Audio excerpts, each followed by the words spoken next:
Prof, like, which would you prefer between a democracy and independence, which is like some other countries in Africa get independence, whereas in South Africa we get democracy. Like, Yeah. which one, like? Yeah. So you see.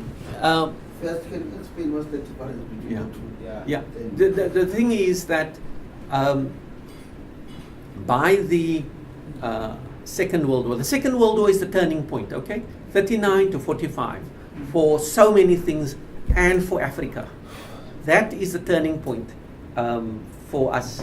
So, in terms of our movements and all these things, by the Second World War, forms of democracy were already popular in Europe. I'm stressing forms. What form of democracy? Liberal democracy, socialist democracy, social democracy. Remember that. There is not only one form of democracy. So you must remember what you're talking about. Does democracy mean simply freedom of speech, certain freedoms, or the freedom to vote every 4 years and so on? Whereas a socialist will say, no, it also means democratic ownership.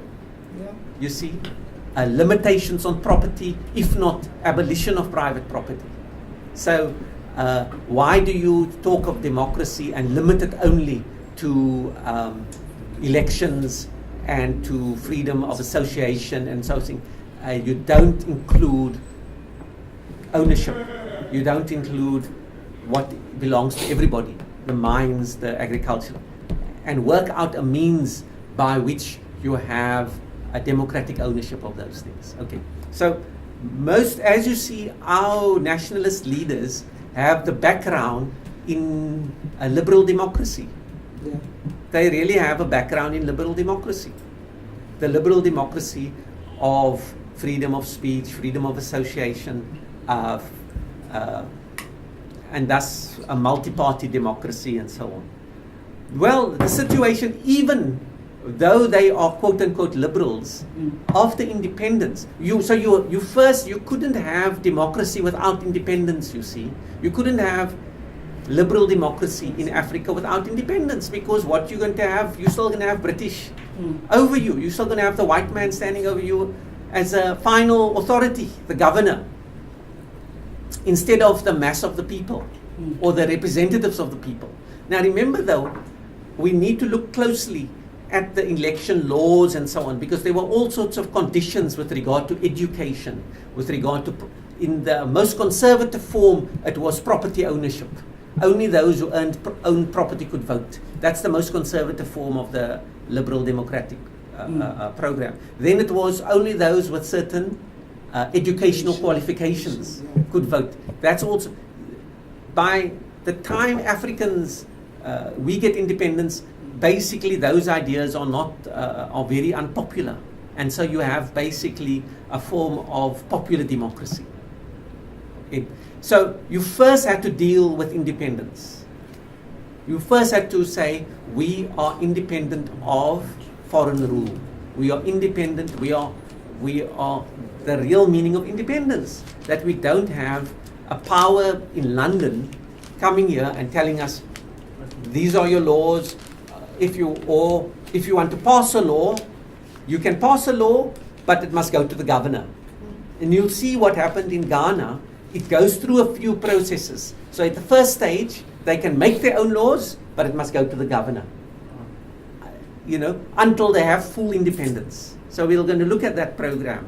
So you can't have democracy without independence. Now, of course, what happens in Africa is that we get political independence, but economically, it's another question. Now, I told you what Nkrumah said. Nkrumah was fully aware of this. He said, he used biblical language. He said, seek ye first the political kingdom. Seek ye, you get the biblical language? No. King James Version language? No. You know what it means, seek you. Seek ye first the political.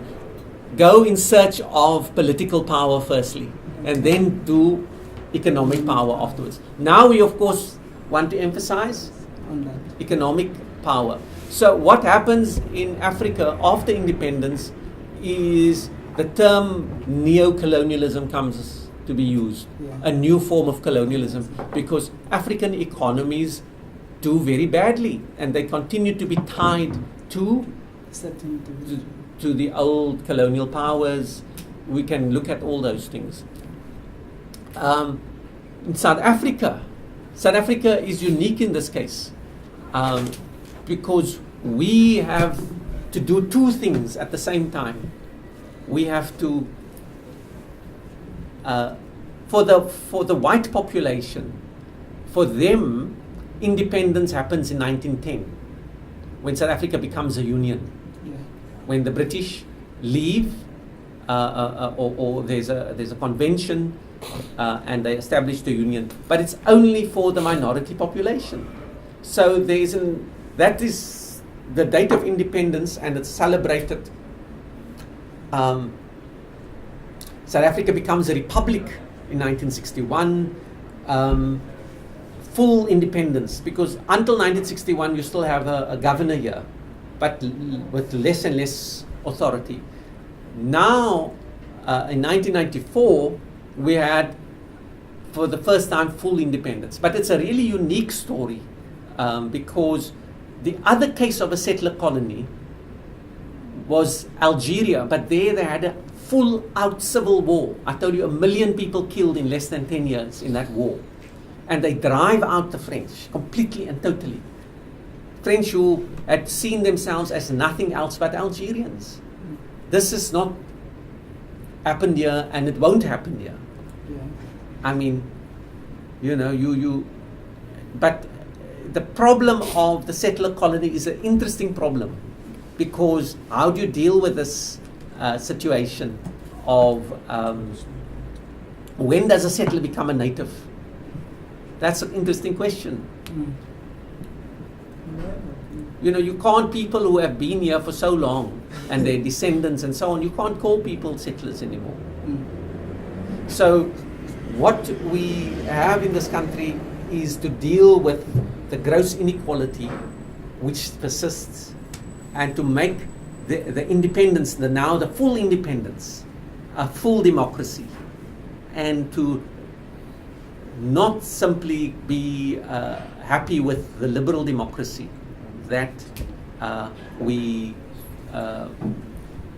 achieved in 1994. How do you develop a much more fuller understanding of democracy, which puts property rights and all those things because we have all sorts of problems here. The land question, for instance. So the land question is important. What you do with land. The question of the mines and all these things. I don't think nationalization is the solution. It's just the easy way out for all of these things. And then you have more and more corruption and all this stuff. Exactly.